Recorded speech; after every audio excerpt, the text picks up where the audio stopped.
So today we're going to be looking at how to install Microsoft Windows Server 2016. So initially you want to be putting the ISO onto a USB stick, boot into that stick, and the first screen you will see then is the language to install, time and currency format, and keyboard layout.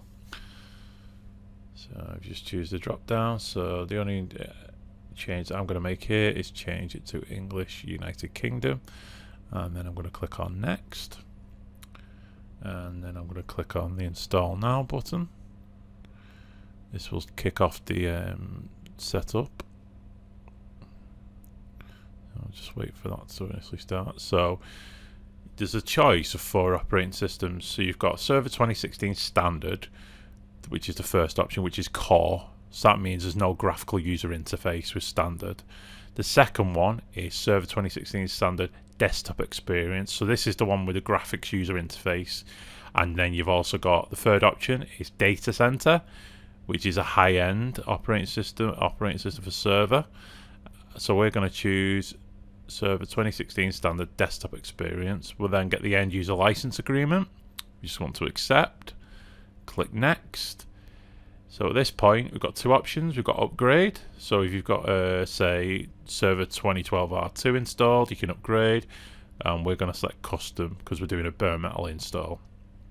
So as you can see, it's showing our hard drive, which is a total of 40 gig, and we're clicking next, and the process will start. So I'll be back with you in a minute.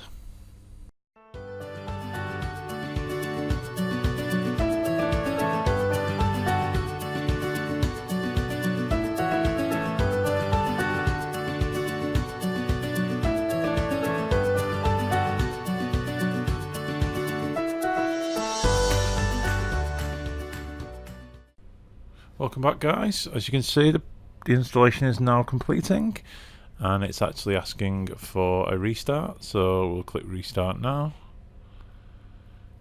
The computer will then reboot. Once the computer's rebooted, it will then ask you to create a default password for the administrator account. So you set that, and then it will boot into Windows. So there we go, getting devices ready. It's going to take a few seconds before you actually see